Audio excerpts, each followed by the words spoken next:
Good morning. Great to see you. Thank you for coming to spend Sunday morning here at the Forge. Whenever you meet someone new, there's normally kind of three things that we ask about that person. We will often say, hi, what's your name? Because we want to know who they are. We sometimes say, what is it that you do? Because we're interested to find out what job they're involved with. And the other thing which we would often ask is where are you from? And we ask the question, where are you from? Because it gives an indication as to their background and how they'll think, how they'll talk. Where you come from definitely shapes who you are. And this was definitely the case for my daughter Rachel and her husband Theo, who headed out to the Gold Coast 2 years ago in Australia. He was working at the hospital, and Rachel got a job working with a holiday company. And when they got back, which is just a few weeks ago, I said, what did you notice? What was the difference between, yourselves and the Australians out there? And Rachel said, one, if you get up at 6 o'clock in the morning here, you've got up early. Yes? Would you agree? Yeah? Well, on the Gold Coast, they nearly all get up at 4 a.m. in the morning. You can join a 4 a.m. running club.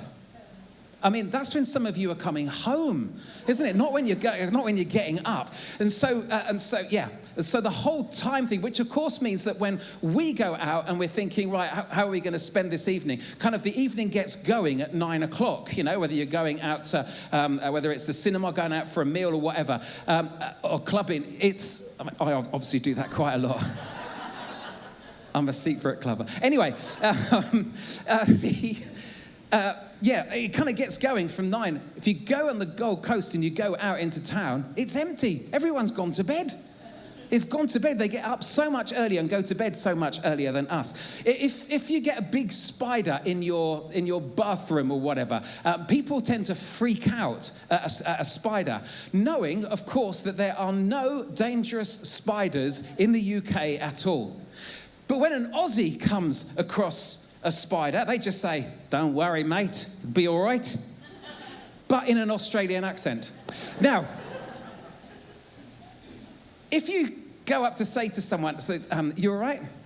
Here in the UK, that's like a friendly term, isn't it? You all right? Yeah, that's a friendly term. In Australia, Rachel said her neighbour had to Google to see whether the Brits were being threatening. Because for them, you all right means you all right. Honestly, they did. They had to Google it. If we travel more than 60 miles, we're going on a long journey, or for an hour, it's a long journey. In Australia, 2 hours driving is nothing because the country is just so big. You see, where you come from shapes who you are, it shapes how you think, and it shapes what you do. And knowing who you are and where you're from, I tell you, is so important. Now, we're finishing this 5-week series called Who Do You Think You Are? And we've been looking, or kind of taking it a little bit further, rather than who do I think that I am, who does God say that I am? And we've been really looking at when people become followers of Jesus, when they choose to say, yeah, I want to follow him, then God gives us a new identity. And it's reflected in lots and lots of different ways. And so today's identity, we're thinking about where we come from. So for those of us who would call ourselves followers of Jesus, where are we from? Well, the answer is we're not from here. We're not from here. This is not our home. If we're followers of Jesus, the New Testament writers are the people who, those collection of letters and accounts of Jesus' life, all put together called the New Testament. The writers tell us that we are this. We are citizens of heaven. In other words, that we belong to another kingdom.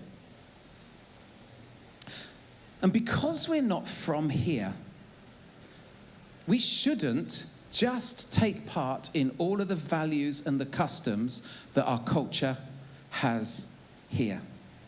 So being a follower of Jesus can mean that we will talk differently, we will think differently, we will live differently. Why? Because where we come from shapes who we are, how we think, and what you do.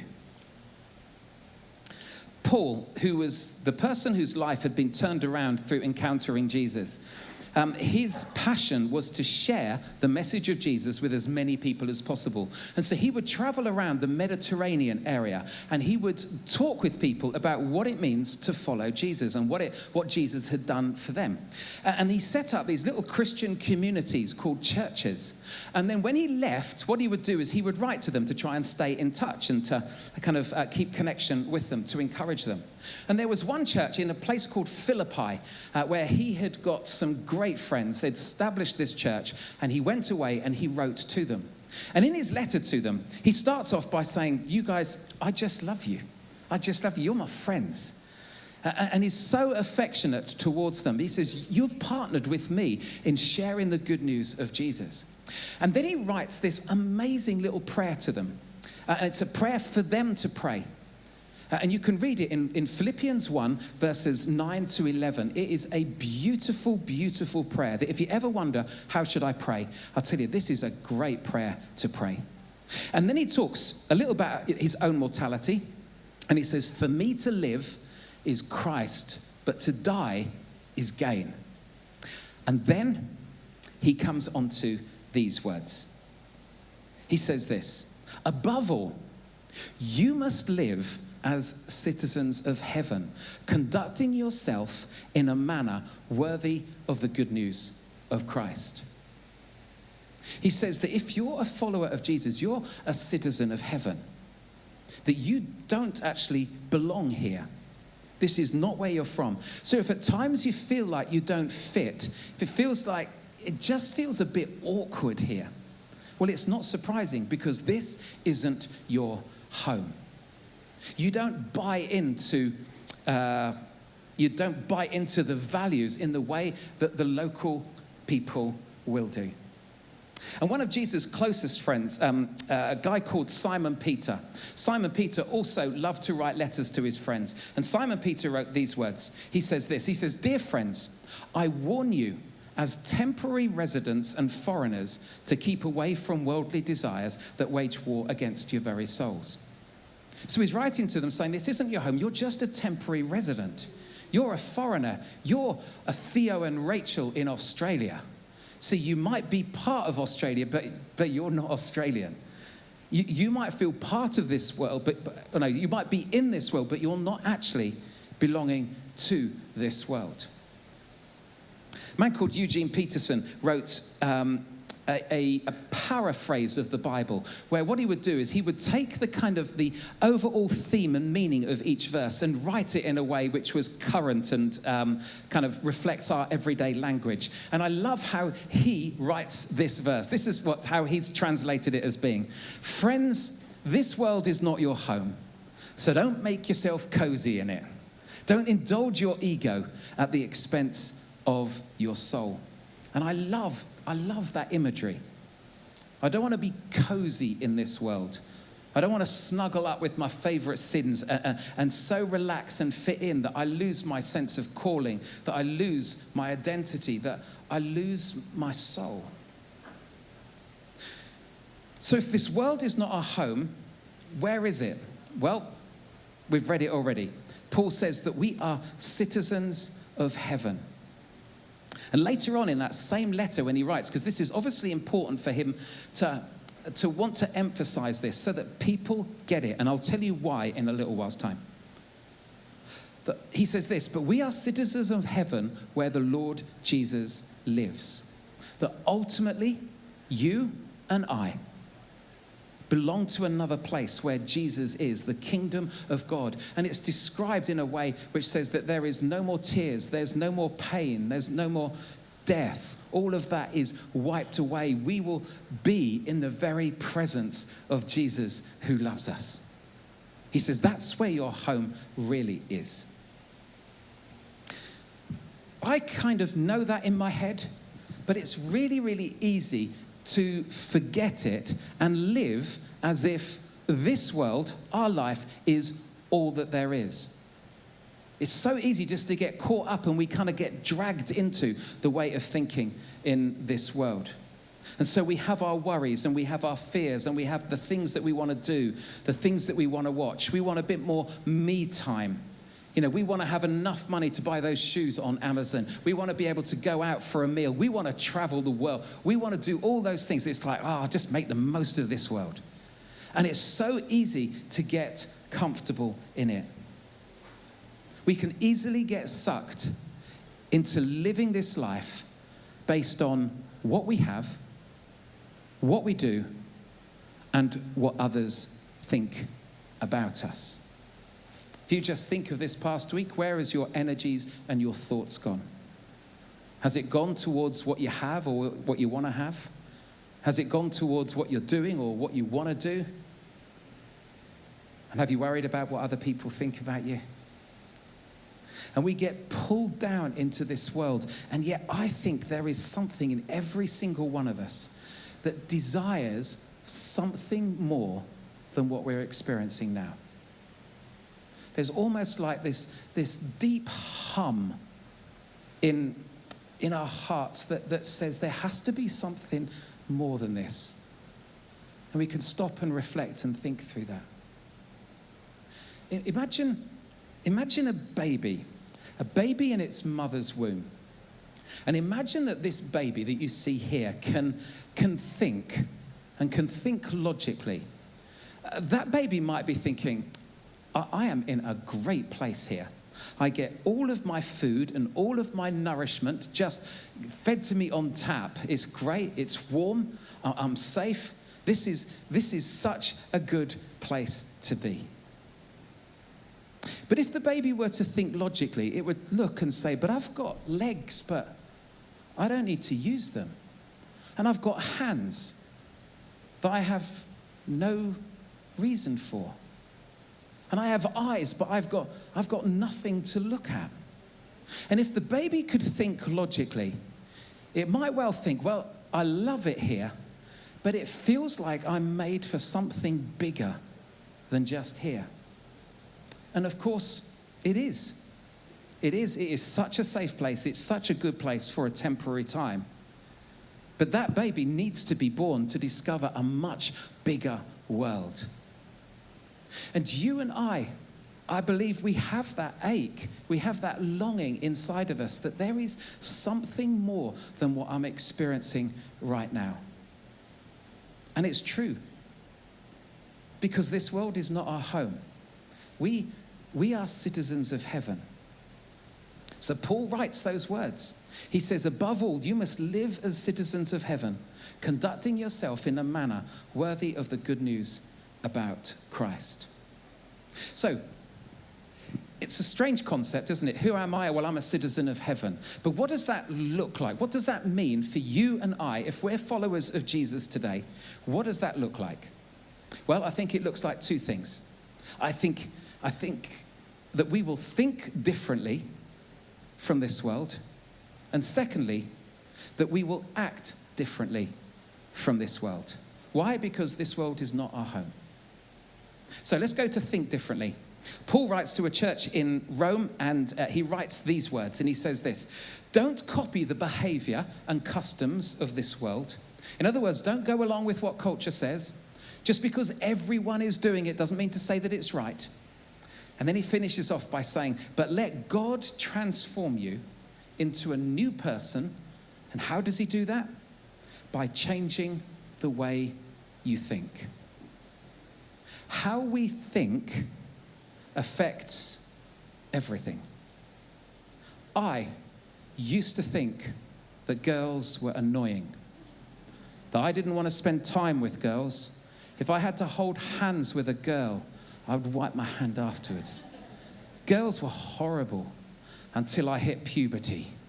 And oh my life, did it change at that point, I tell you. Because all of a sudden my thinking changed and my attitudes towards girls changed a lot.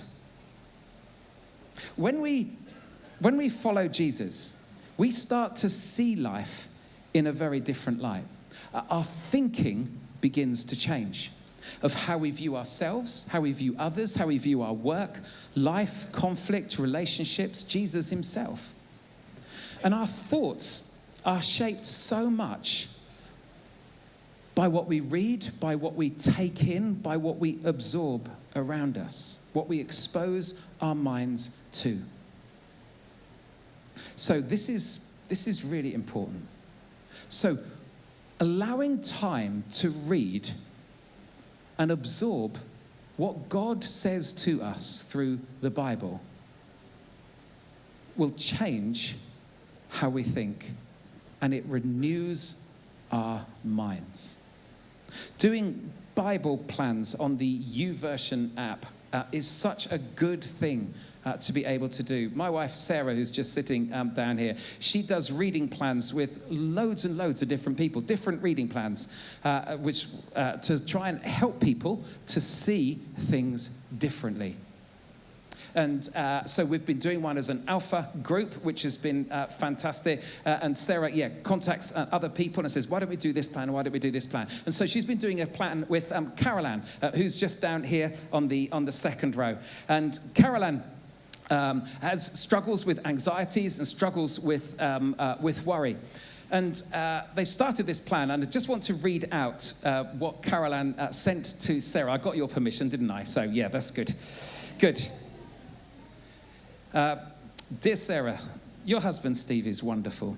Oh, no, sorry, that wasn't what it said. Sorry, no. Here we go.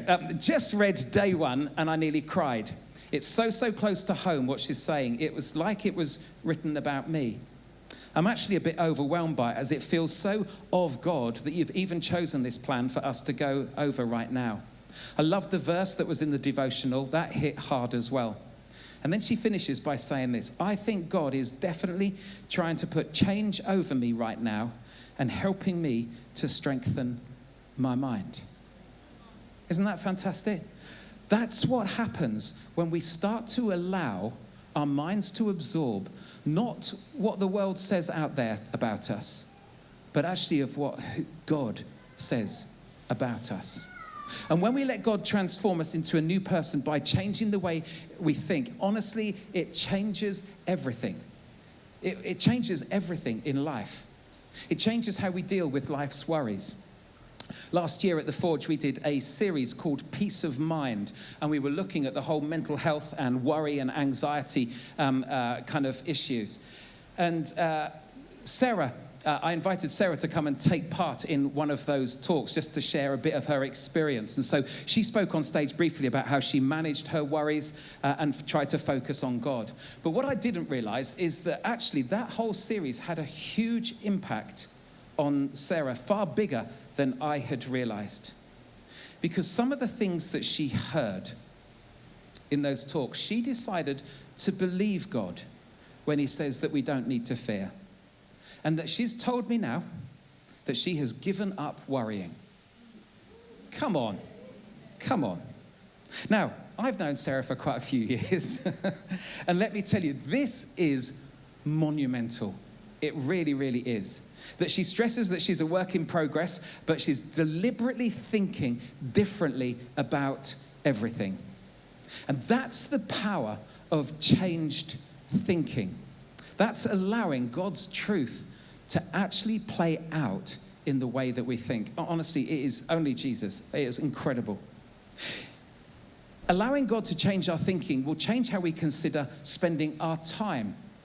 You know, rather than being me-focused, I just want it to be about me, suddenly we become others-focused. So on Thursday evening, a group of us went over to a 73-year-old man's house. His garden was so overgrown, and adult social care had contacted us to say, could a team of people help out? So a group of us went over there and got scratched and all of that, but we were able to clear the garden. It was that on Netflix, and I know which one I was glad that I chose. Really is. It changes the way that you think. It changes how we spend our money. Instead of seeing our money as mine and I can use it as I want, we start to see it as actually this is all God's, and I'm just a steward to be able to use that money wisely and well. Why hold on to a currency that you can't take with you? And so Jesus says, trust me in this, be generous. It will change how we think about our relationships, who we date, what we do and don't do on our dates, who we marry, how we treat our spouse. It changes our relationship with our kids. It changes how we parent, and how we look to try and disciple our kids and help our kids to discover Jesus' love for themselves. Just out of interest here, how many people became a follower of Jesus under the age of 18? Could you just put your hands up? Okay, so that's about half. Okay, thank you. Which shows that the investment at a young age plays such an important part. Such an important part. There are no guarantees at all, and I know this, but I'm so glad that we chose to not allow our kids to skip church to play sport on a Sunday morning. Partly, we'd never get there because we were always here, but for us, being part of church was priority. And I think it gave Sam, Alice, and Rachel the best chance to discover God's love for them through having some brilliant kids and youth workers throughout their time, and also having friendships within the church. When we had Thurston and I congregations, it was great. They were at 4 o'clock. Some parents didn't even have to make a choice. They could just do both. But for me, I am more proud that Sam, who's just sitting over there, is a follower of Jesus than he would be if he was a professional footballer now. More proud. No guarantees. But often, if kids don't come very often, they don't build the friendships, they don't get to know their leaders. And so it is so easy for it just to start to drift. And I know that because for adults, it is so easy for us to drift. Our culture tells you to live for yourself, to put yourself first, to live your best life. It doesn't matter what you do as long as it doesn't hurt anyone else. Happiness is found in getting the best stuff. But as a citizen of heaven, that goes against what Jesus modeled and what Jesus taught. So we are to think differently, but we are also to act differently from this world. What did Paul say? Above all else, we must live as citizens of heaven. That's who we are, he says. But look, conducting yourselves in a manner worthy of the good news about Christ. Following Jesus, being a citizen of heaven, brings about a change in how we act. That was modeled amazingly by this man down here on the front row, Mr. Stephen Abbott.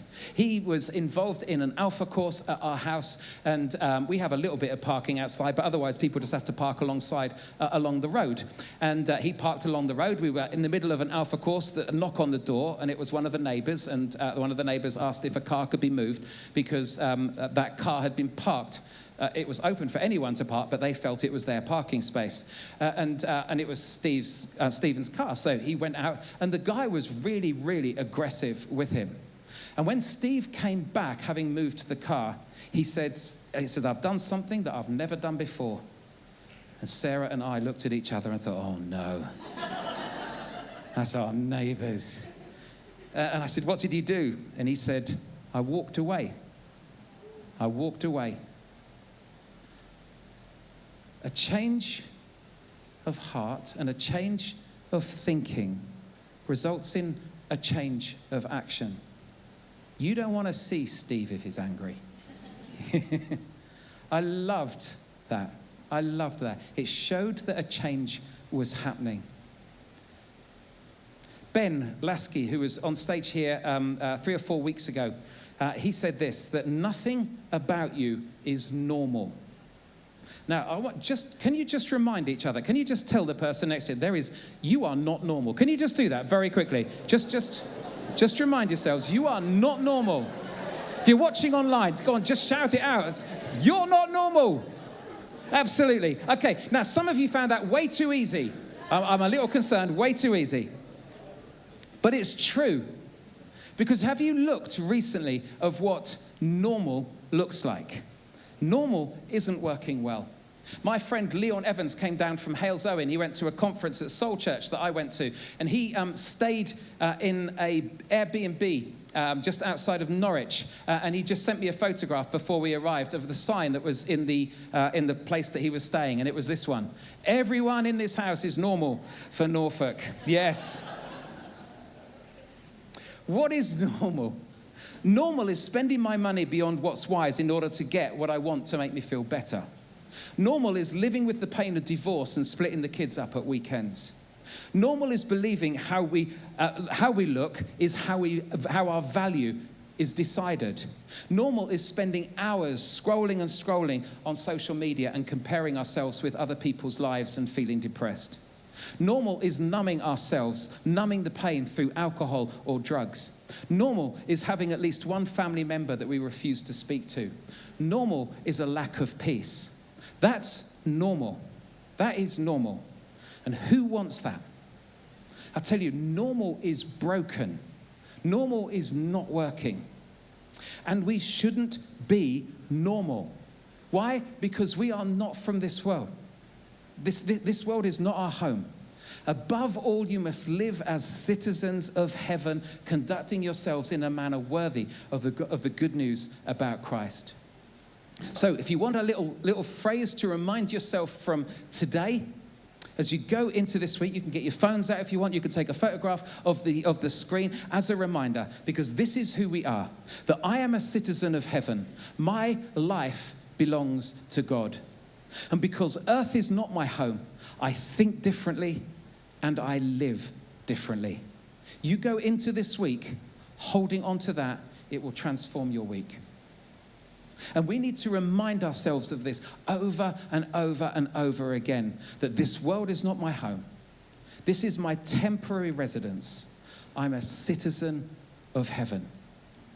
And because we remind ourselves, it will prevent us from drifting into being like everyone else, into being normal.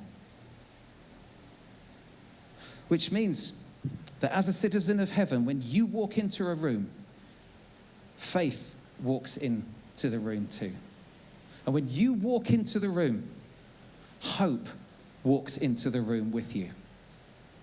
And when you walk into the room, the love of Christ walks into the room with you.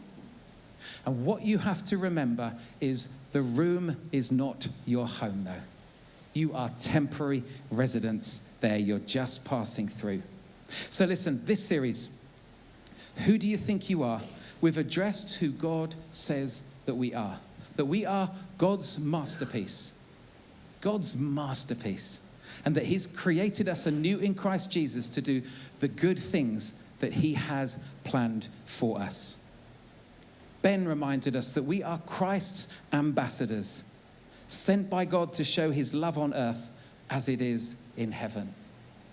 Becky, 2 weeks ago, reminded us that we are salt and light, preserving the good, bringing flavor, bringing light. I love the phrase that Becky used within her talk. I don't know if you picked it up or not, but she said this, that we are undercover influencers.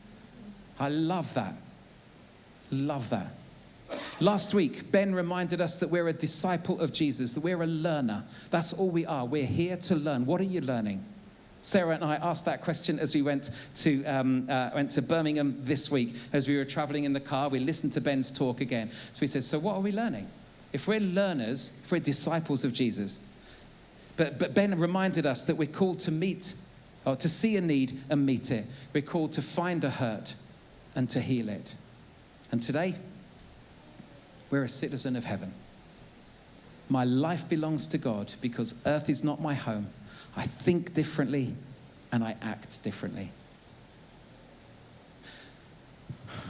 When we know who we are, we'll know how to live. When we own who Jesus says that we are, it changes everything.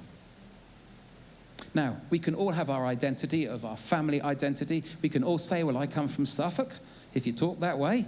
Or you can come from whatever part of the country or world that you come from. But I tell you, the identity that God gives to us is extraordinary, absolutely extraordinary. And God wants you to be sure. A few weeks back, my dad passed away. Many of you will know that. And that's a time when you suddenly think, is there more to life than this? And what happens beyond death? And I went onto YouTube. I just clicked onto my phone, and the very first thing that came up was a song by a guy called Phil Wickham. and it was called Homesick for Heaven. And I just flicked onto it, and honestly, the first time of hearing it, it just impacted me so much, because it does remind me that I'm a citizen of heaven, that this world is not all there is. God has so much more in store for us. I'm just a temporary resident. That's what my dad was. My dad has made it home. So we could have such a celebration at his service because he's home now. And I've asked the band to play the song. Take a listen to the lyrics, because I think this is what we all ache for.